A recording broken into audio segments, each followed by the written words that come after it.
Spécialité physique-chimie, classe de terminale, exercice sur la cinétique chimique. QCM. Un catalyseur est une espèce chimique qui modifie la durée d'évolution d'une transformation, remplace le réactif limitant, modifie la composition finale du système. Un catalyseur est une espèce chimique qui va accélérer la transformation sans intervenir dans le bilan de la transformation et ainsi sans modifier le rendement de la transformation. Soit la transformation entre le peroxyde d'hydrogène et les ions iodures, modélisée par la réaction d'équation indiquée à l'écran. Un facteur cinétique de cette réaction est un paramètre physique qui modifie l'évolution temporelle de la transformation, augmente la quantité de diodes formées à l'état final, augmente avec la température. Un facteur cinétique d'une réaction est un paramètre physique qui modifie l'évolution temporelle de la transformation. L'unité usuelle de la vitesse volumique de consommation d'un réactif est mètre par seconde, mol par heure, mol par litre par seconde. L'unité usuelle de la vitesse volumique de consommation d'un réactif est mol par litre par seconde. Le temps de demi-réaction de la transformation indiqué à l'écran, dans certaines conditions expérimentales, est de 20 minutes. Au bout de 40 minutes, dans les mêmes conditions, l'avancement est supérieur à l'avancement final divisé par 2. L'avancement est toujours égal à l'avancement maximal. La transformation est toujours terminée. Tout ce qu'on peut dire, c'est qu'au bout de 40 minutes, l'avancement sera supérieur à l'avancement final divisé par 2. En effet, le temps de demi-réaction est le temps au bout duquel l'avancement est égal à l'avancement maximal divisé par 2. Toujours pour la même transformation. La concentration en quantité de diode et la vitesse volumique de formation du diode au cours du temps sont données dans le tableau à l'écran. La concentration de diode n'est pas proportionnelle au temps. La vitesse volumique de formation du diode est proportionnelle à la concentration en diode. La vitesse volumique de formation du diode est proportionnelle au temps. Nous voyons aisément que la vitesse de formation volumique du diode n'est pas proportionnelle à la concentration en diode, ni proportionnelle au temps. La concentration du diode à 60 secondes est de 5 mmol par litre. À 180 secondes, c'est-à-dire 3 fois 60 secondes, elle est égale à 10 mmol par litre, ce qui ne correspond pas à 3 fois 5 mmol par litre. La concentration en diode n'est pas proportionnelle au temps.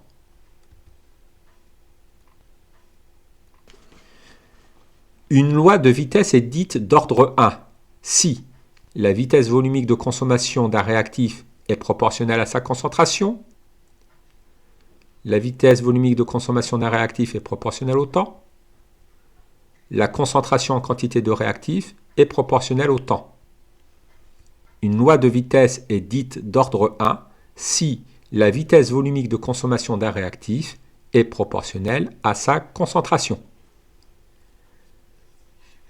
Revenons à la transformation entre le peroxyde d'hydrogène et les ions iodures. Les mesures de la concentration en diode et les valeurs de la vitesse volumique de formation du diode au cours du temps sont indiquées à l'écran. Si la transformation est réalisée à une température plus élevée, alors la concentration du diode au bout de 60 secondes est égale à 5 mmol par litre, supérieure à 5 mmol par litre, inférieure à 5 mmol par litre.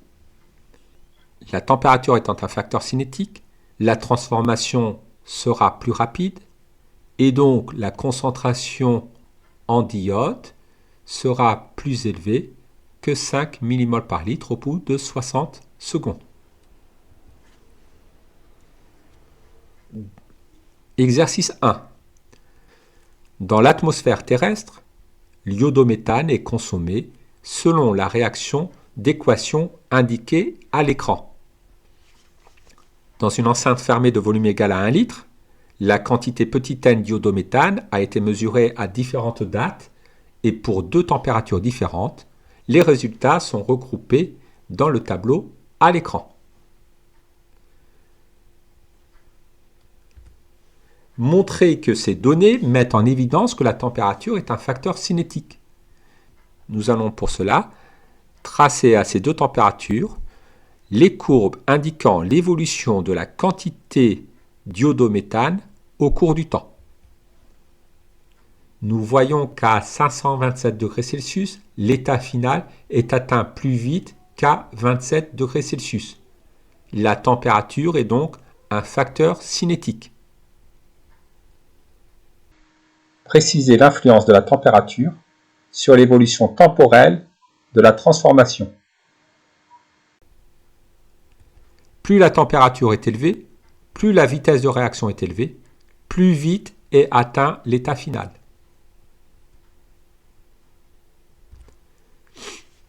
Exercice 2. On trace l'évolution temporelle de la concentration en diode en fonction du temps, lors de la réaction entre les ions iodure et le peroxyde d'hydrogène. L'équation s'écrit 2 mols d'ion iodure réagissent avec 1 mol de peroxyde d'hydrogène, 2 mols d'ion hydrogène pour donner 1 mol de diode et 2 mols d'eau. Déterminer graphiquement les vitesses volumiques d'apparition du diode à l'instant T1 égale à 0 minutes et à l'instant T2 égale à 10 minutes. Conclure. Nous allons pour cela tracer la tangente à la courbe représentant la concentration du diode en fonction du temps à l'instant T1 égale à 0 secondes. Nous allons ensuite déterminer la pente de la tangente, puisque la vitesse volumique d'apparition du diode à 0 secondes est égale à la valeur de la dérivée de la concentration du diode par rapport au temps à l'instant 0 secondes.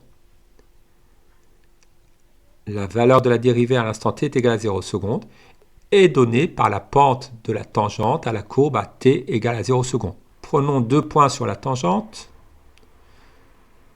La variation de la concentration est de 6 mmol par litre pour une variation de temps de 6 minutes. La vitesse volumique d'apparition du diode est donc égale à 6 mmol par litre divisé par 6 minutes, c'est-à-dire 1 mmol par litre par minute. Faisons de même à l'instant T2 égale à 10 minutes. Nous traçons la tangente à la courbe à l'instant T2 est égal à 10 minutes et nous calculons la pente de cette tangente.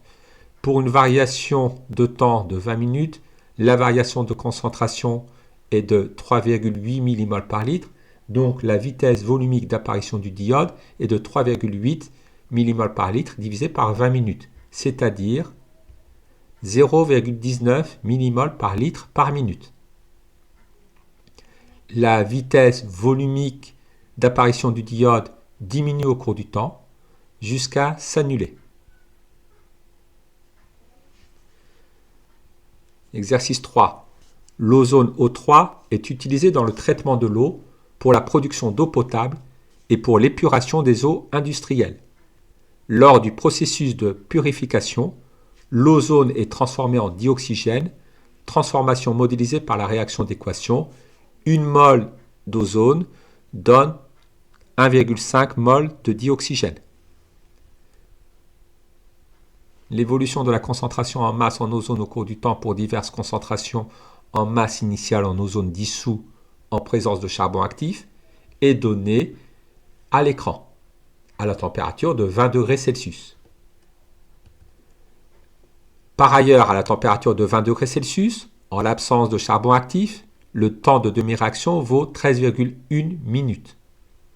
Déterminer pour chaque concentration initiale le temps de demi-réaction. Le temps de demi-réaction correspond à la durée au bout de laquelle la concentration du réactif limitant a atteint la moitié de sa valeur initiale. En ce qui concerne la courbe bleue, la concentration initiale en ozone est de 500 mg par litre.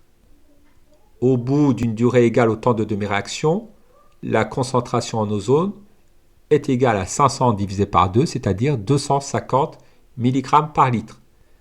Le temps de demi-réaction correspond à 7 minutes. Faisons de même pour la courbe rouge. Nous obtenons là encore un temps de demi-réaction de 7 minutes. Faisons de même pour la courbe verte, pour la courbe violette et pour la courbe jaune. le temps de demi-réaction est égal à 7 minutes, quelle que soit la concentration initiale en ozone. En déduire si l'évolution de la concentration en quantité d'ozone suit ou ne suit pas une loi de vitesse d'ordre 1. Comme le temps de demi-réaction ne dépend pas de la concentration en masse initiale d'ozone, l'évolution de la concentration en quantité d'ozone suit une loi de vitesse d'ordre 1. Indiquez quel est le rôle du charbon actif. À 20 degrés Celsius, en l'absence de charbon actif, le temps de demi-réaction est de 13,1 minutes, alors qu'en présence de charbon actif, il est de 7 minutes. Le charbon actif rend la réaction plus rapide, il joue donc le rôle de catalyseur. Exercice numéro 4. L'éthanal est une espèce détectée lors des feux de forêt. À 518 degrés Celsius, sa décomposition est modélisée par la réaction d'équation. 1 mol d'éthanal donne 1 mol de méthane et 1 mol de monoxyde de carbone. Le suivi temporel par mesure de pression dans une enceinte fermée de volume V conduit au tableau à l'écran. Estimez la vitesse volumique initiale de consommation de l'éthanal. Pour cela, nous allons tracer la courbe donnant l'évolution de la concentration d'éthanal au cours du temps.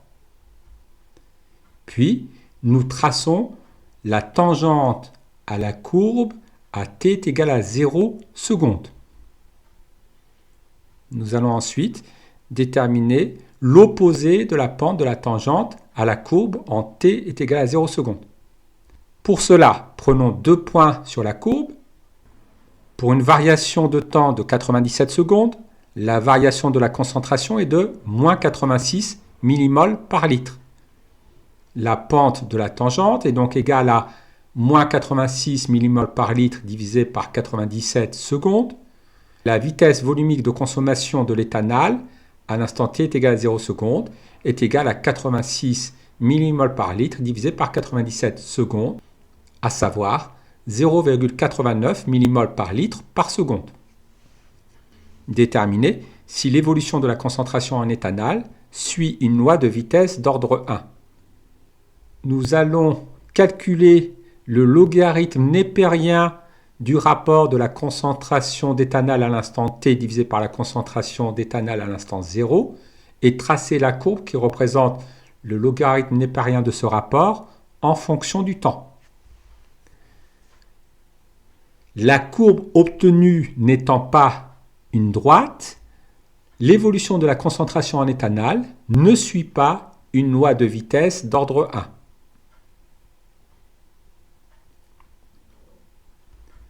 Exercice numéro 5. On étudie la décomposition du pentaoxyde de diazote N2O5. À l'aide d'un tableur, calculez la valeur de la vitesse de disparition du pentaoxyde de diazote aux différentes dates du tableau. Afin de calculer la valeur de la vitesse de disparition du pentaoxyde de diazote à un instant TI, nous allons faire la différence des concentrations en pentaoxyde de diazote aux instants TI et TI plus 1, que nous allons diviser par la durée TI plus 1 moins TI. Nous obtenons les résultats à l'écran. Tracez le graphe de l'évolution de la vitesse en fonction de la concentration en pentaoxyde de diazote.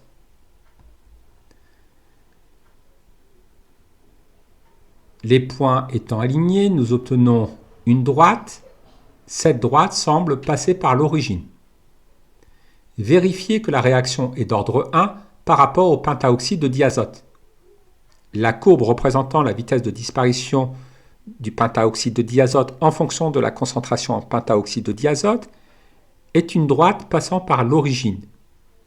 Donc, la vitesse de disparition du pentaoxyde de diazote est proportionnelle à la concentration en pentaoxyde de diazote. On en déduit que la réaction est d'ordre 1 par rapport au pentaoxyde de diazote. Exercice numéro 6. À 25 degrés Celsius, on étudie la réaction de l'arsenic avec le peroxyde d'hydrogène en large excès. On trace l'évolution temporelle de la concentration en arsenic de deux solutions A et B de concentration initiale différentes en arsenic. Déterminer les temps de demi-réaction. Comme le peroxyde d'hydrogène est en large excès, l'arsenic est le réactif limitant. Or, le temps de demi-réaction est le temps au bout duquel la concentration en réactif limitant a atteint la moitié de sa valeur initiale. La concentration initiale en arsenic est de 0,20 mol par litre pour la courbe A. Au bout d'une durée égale au temps de demi-réaction, cette concentration ne vaudra plus que 0,20 divisé par 2, c'est-à-dire 0,10 mol par litre. Le temps de demi-réaction vaut 20 minutes. De même, pour la courbe B, la concentration initiale en arsenic est de 0,10 mol par litre. Au bout d'un temps égal au temps de demi-réaction, la concentration en arsenic ne vaudra plus que 0,05 mol par litre. Le temps de demi-réaction pour la courbe B est également de 20 minutes. Vérifiez que la réaction est d'ordre 1 par rapport à l'arsenic. Le temps de demi-réaction ne dépend pas de la concentration initiale en arsenic, donc la réaction est d'ordre 1 par rapport à l'arsenic. Exercice numéro 7. La décomposition de l'iodure d'hydrogène est modélisée par la réaction d'équation. 2 mols d'iodure d'hydrogène donnent 1 mol de dihydrogène et 1 mol de diode. Le suivi temporel de cette transformation donne à 580 Kelvin les résultats à l'écran. La concentration en quantité de matière d'une espèce chimique gazeuse est définie comme celle d'une espèce dissoute. La concentration en iodure d'hydrogène est égale à la quantité d'iodure d'hydrogène divisée par le volume V, où V est le volume du gaz. La concentration initiale en iodure d'hydrogène est notée HI entre crochets, indice 0. Calculez pour chaque date la valeur du logarithme népérien du rapport concentration d'iodure d'hydrogène à l'instant t divisé par la concentration de l'iodure d'hydrogène initiale. Les résultats sont indiqués dans le tableau. À l'aide d'une représentation graphique, déterminez si l'évolution de la concentration en iodure d'hydrogène suit une loi de vitesse d'ordre 1. Nous allons représenter la courbe donnant l'évolution du logarithme népérien du rapport des concentrations en iodure d'hydrogène à l'instant t, à l'instant initial, par rapport au temps t.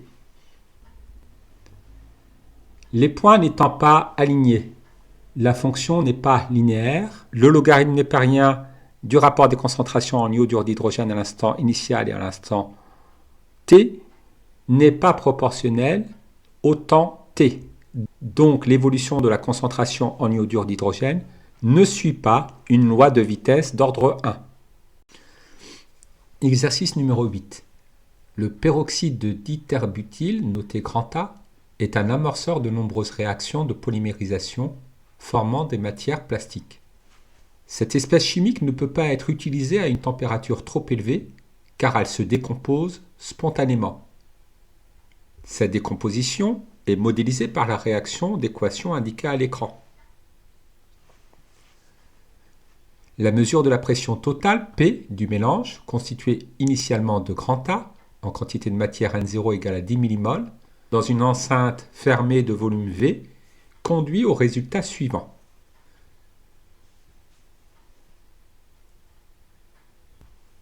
Au bout d'une durée très longue, la mesure de la pression conduit à une valeur constante P infini égale à 71,8 kPa. La concentration en quantité de matière d'une espèce chimique gazeuse est définie comme celle d'une espèce dissoute. La concentration de l'espèce chimique A, gazeuse, est égale à la quantité d'espèce chimique A divisée par V, où V est le volume du gaz. La constante des gaz parfaits est grand R égale à 8,31 joules par mol par Kelvin. À l'aide d'un tableau d'avancement et en admettant que la transformation est totale, montrez que la pression initiale est égale à la pression au bout d'un temps très long divisé par 3.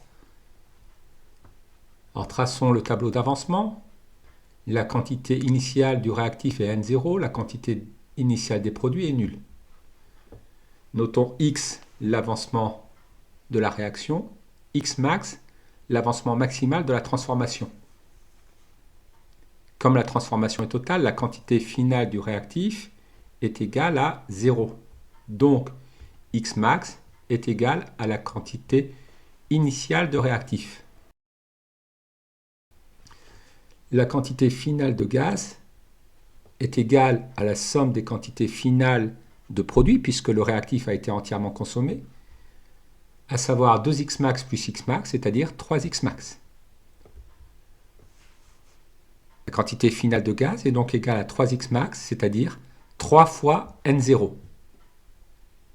La pression à l'état initial P0 est égale à la quantité de gaz initiale, N0, multipliée par RT sur V. La quantité finale de gaz, P infini, est égale à la quantité finale totale de gaz, multipliée par RT sur V, puisque le volume n'a pas changé. La pression P infini est donc égale à 3N0 fois RT sur V. On a donc bien P infini sur P0 qui est égal à 3, donc P0 qui est égal à P infini sur 3. La pression initiale est égale à la pression au bout d'un temps très long divisé par 3. La pression P0 vaut donc 71,8 divisé par 3, c'est-à-dire 23,9 kPa. Exprimer à tout instant la concentration en quantité de matière notée A entre crochets à l'instant T en fonction de la pression à tout instant, de la pression initiale, de la constante des gaz parfaits et de la température exprimée en Kelvin.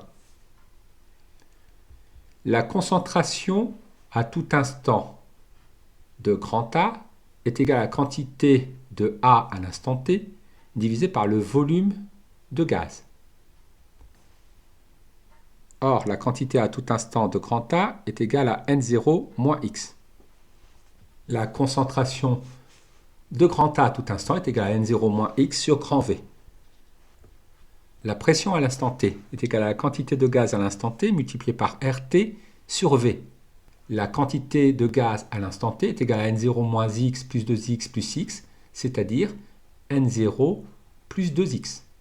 Ainsi, la pression à l'instant T est égale à N0 plus 2X sur V fois RT, que nous pouvons écrire P à l'instant T est égal à N0 fois RT sur V plus 2X fois RT sur V. N0 fois RT sur V est égal à P0. On en déduit que X sur V est égal à P à l'instant T moins P0, le tout divisé par 2 fois RT. Reprenons l'expression de la concentration de grand A. N0 moins X sur V se note N0 sur V moins X sur V.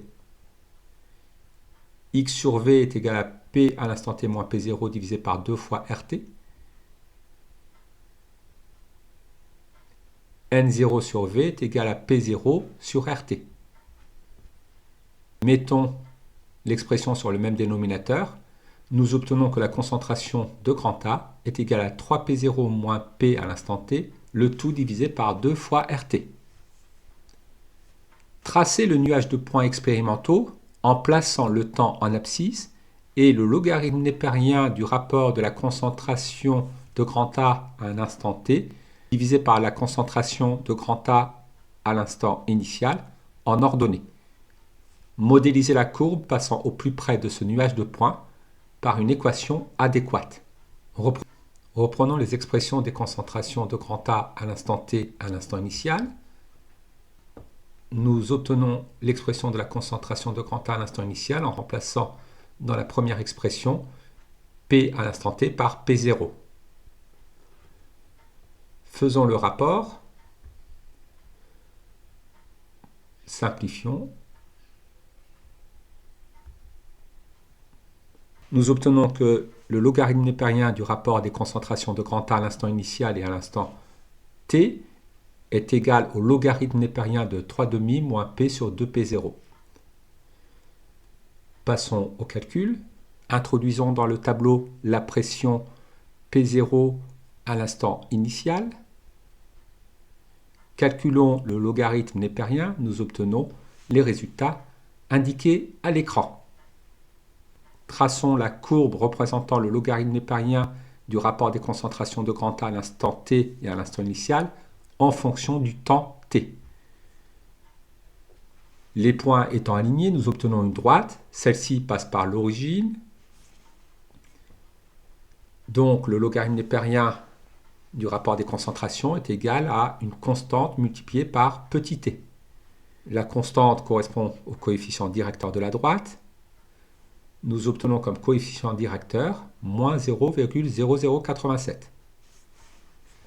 Dans l'hypothèse où l'évolution de la concentration de grand A suit une loi de vitesse d'ordre 1 de constante de vitesse volumique K, établir l'équation différentielle liant la concentration de grand A à l'instant t à la valeur de la dérivée par rapport au temps.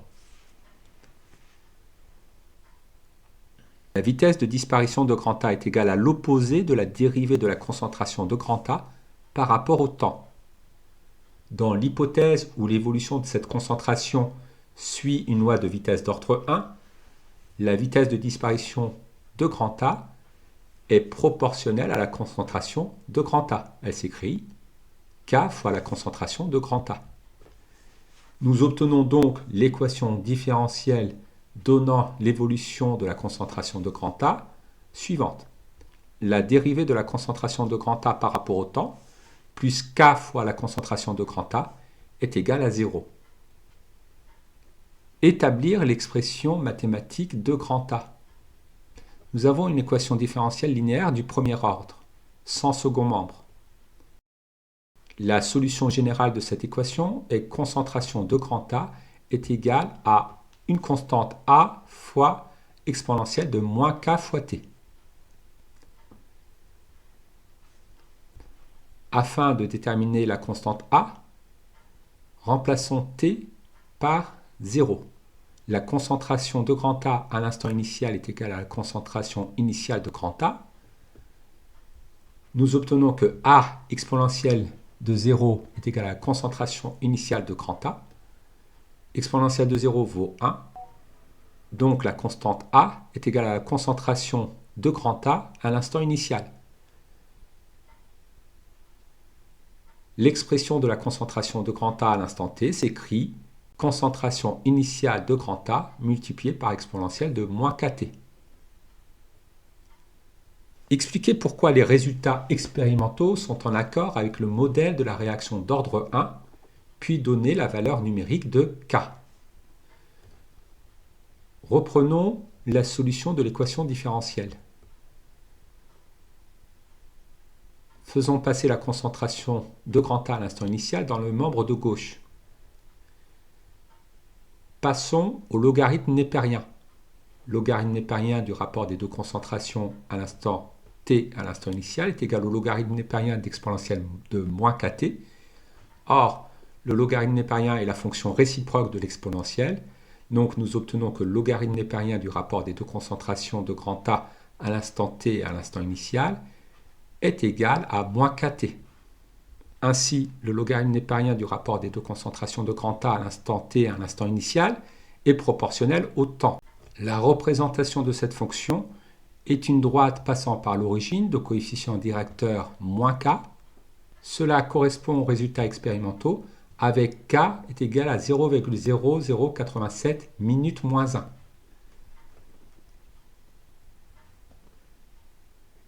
Divisons par 60, k est égal à 1,5 fois 10 puissance moins 4 secondes moins 1.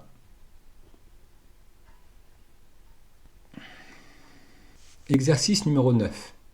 Les moteurs à essence rejettent des gaz polluants comme le monoxyde d'azote. Sur une heure de fonctionnement, 50 000 litres de gaz sortent en moyenne du pot d'échappement. La moitié du volume est constitué de monoxyde d'azote. Le pot catalytique contribue à diminuer la pollution due au gaz d'échappement. Sa structure est en nid d'abeille recouverte de métaux nobles tels que le platine de symbole Pt, qui accélère notamment la réaction de réduction des oxydes d'azote en diazote. Le pot est cependant peu efficace en début de trajet lorsqu'il n'a pas eu le temps de chauffer suffisamment et les métaux nobles, bien que non consommés, sont difficilement récupérables sur un pot usagé.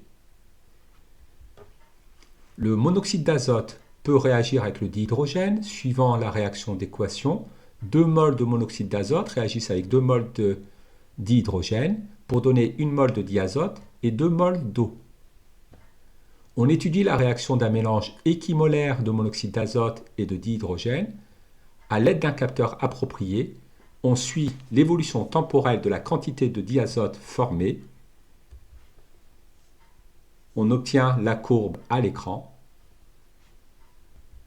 Définir ce qu'est un catalyseur. Un catalyseur est une espèce chimique qui permet d'accélérer une réaction chimique sans pour cela modifier son rendement et sans intervenir dans le bilan final. Recopier la phrase du texte montrant que le platine est bien un catalyseur. Alors dans le texte, on nous indique que le platine accélère notamment la réaction de réduction des oxydes d'azote en diazote. De plus, il n'est pas consommé. C'est bien la définition d'un catalyseur. Citer un capteur ayant permis de suivre l'évolution du milieu réactionnel au cours du temps.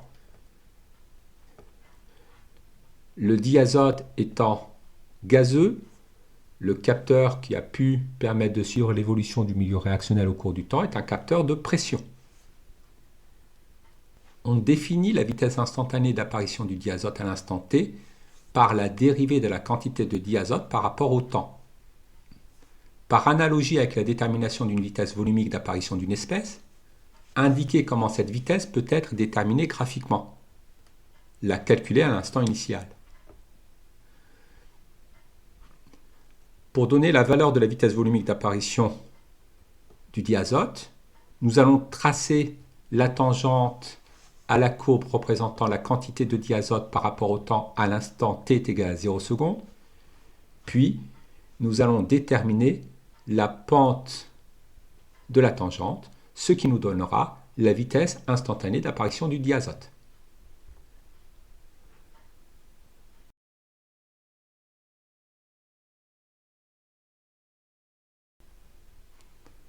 Prenons 2 points sur la tangente. Pour une variation de temps égale à 2 secondes, nous avons une variation de quantité de matière égale à 0,020 mol. Donc la vitesse d'apparition du diazote est égale à 0,020 mol divisé par 2 secondes, c'est-à-dire 0,010 mol par seconde.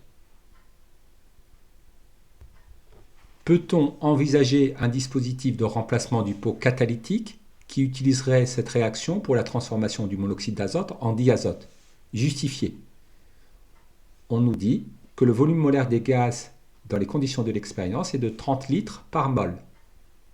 Alors, d'après l'énoncé, sur 1 heure de fonctionnement, 50 000 litres de gaz sortent en moyenne du pot d'échappement, soit 50 000 litres divisé par 3600 secondes, 14 litres par seconde.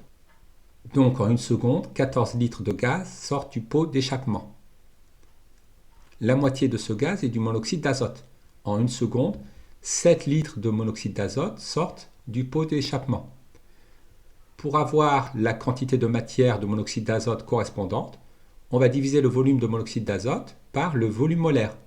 En 1 seconde, 7 sur 30, c'est-à-dire 0,23 mol de monoxyde d'azote, s'échappe du pot d'échappement par seconde.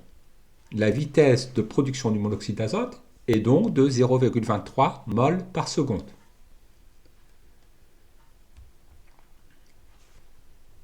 Prenons l'équation de la réaction du monoxyde d'azote avec le dihydrogène.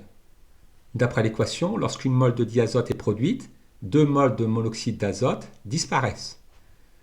Comme la vitesse d'apparition du diazote est de 0,010 mol par seconde, La vitesse de disparition du monoxyde d'azote est 2 fois plus importante, elle vaut 0,020 mol par seconde. La vitesse de production du monoxyde d'azote, qui est de 0,23 mol par seconde, est 0,23 divisé par 0,020, c'est-à-dire 12 fois plus élevée que la vitesse de disparition du monoxyde d'azote dans le pot d'échappement. Il n'est donc pas possible d'envisager ce dispositif comme remplacement du pot catalytique. Exercice numéro 10. Les mélanges à l'écran sont réalisés à partir d'une solution de concentration en quantité d'iodure de potassium C1 égale à 0,20 mol par litre et d'une solution de concentration en quantité d'acide sulfurique C2 égale à 0,50 mol par litre. V1 désigne le volume de solution d'iodure de potassium, V2 le volume de solution d'acide sulfurique et V3 le volume d'eau ajoutée. Au même instant, dans chaque bécher, est versée une solution de concentration en quantité de peroxyde d'hydrogène C4 égale à 10 mmol par litre et de volume V4 égale à 50 ml. Au bout de 2 minutes, la coloration jaune, caractéristique de la présence de d'iode, est de plus en plus foncée du bécher 1 au bécher 3. L'équation de la réaction qui modélise la transformation est 1 mol de peroxyde d'hydrogène réagit avec 2 mol d'ion hydrogène, 2 mol d'ion iodure pour donner 2 mol d'eau et 1 mol de d'iode. Expliquer les colorations de plus en plus foncées observées au même instant du bécher 1 au bécher 3. Lorsqu'on rajoute le peroxyde d'hydrogène à la solution d'ion iodure, du d'iode est formé. Le d'iode a une coloration jaune-brun. Plus le d'iode se forme, plus sa concentration est élevée et plus la coloration jaune-brun sera foncée. Montrez que quel que soit le mélange, le réactif limitant est le peroxyde d'hydrogène. Calculons la quantité initiale de peroxyde d'hydrogène. Elle s'obtient en multipliant la concentration de la solution de peroxyde d'hydrogène par le volume de solution de peroxyde d'hydrogène prélevé. 10 mmol par litre, cela correspond à 10 fois 10 puissance moins 3 mol par litre. 50 ml, cela correspond à 50 fois 10 puissance moins 3 litres. La quantité initiale de peroxyde d'hydrogène est 5 fois 10 puissance moins 4 mol. Calculons de même la quantité initiale d'iodure de potassium qui s'obtient en multipliant C1 par V1. Les résultats sont indiqués dans le tableau. Faisons de même pour la quantité initiale d'ion hydrogène qui s'obtient en multipliant C2 par V2. Les résultats sont indiqués également dans le tableau. La quantité initiale d'ion hydrogène est de 5 fois 10 puissance moins 3 mol. Comparons la quantité initiale de peroxyde d'hydrogène divisé par 1 à la quantité initiale d'ion hydrogène divisé par 2 et à la quantité initiale d'ion iodure divisé par 2. Le rapport le plus petit correspondra au réactif limitant. Dans tous les cas, la quantité initiale de peroxyde d'hydrogène divisé par 1 est inférieure à la quantité initiale d'ion iodure divisé par 2. De même, la quantité initiale de peroxyde d'hydrogène divisé par 1 est inférieure à la quantité initiale d'ion hydrogène divisé par 2. Donc, le peroxyde d'hydrogène est bien le réactif limitant. En déduire la quantité de matière plus la concentration en quantité de d'iode finale dans chaque mélange. Comme le réactif limitant est le peroxyde d'hydrogène, d'après l'équation, lorsqu'une mol de peroxyde d'hydrogène réagit, une mol de d'iode se forme. Donc la quantité de d'iode formée à l'état final est égale à la quantité initiale de peroxyde d'hydrogène qui correspond au réactif limitant. La quantité de d'iode formée dans les 3 béchers à l'état final est la même, elle vaut 5 fois 10 puissance moins 4 mol. La concentration du d'iode dans les 4 béchers s'obtient en divisant la quantité finale de d'iode par le volume de la solution. V1 plus V2 plus V3 plus V4, cela correspond à 100 ml, c'est-à-dire 0,100 litres. Donc la concentration de d'iode à l'état final dans les 4 béchers est de 5 fois 10 puissance moins 3 mol par litre.